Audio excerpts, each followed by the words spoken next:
My grandmother grew up in the slums of Prohibition, Chicago. Her family lived in a small house near the harbor, and one of her earliest memories was of a particular hot summer when seeking respite from the heat. She and her sister discovered a seldom used section of the boardwalk near an abandoned warehouse.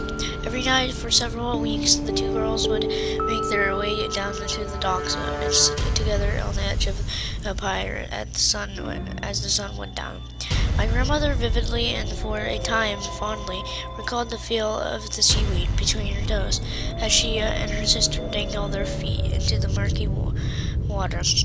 It wasn't until years later that she returned to the fire and found the warehouse had been demolished. Curious, she made an inquiry with the Department of Planning and Development.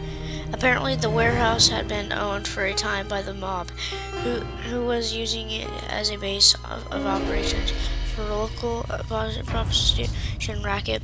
It had only been uncovered when an associate began disposing of rival hookers by fitting them with concrete shoes and dumping them into the harbor.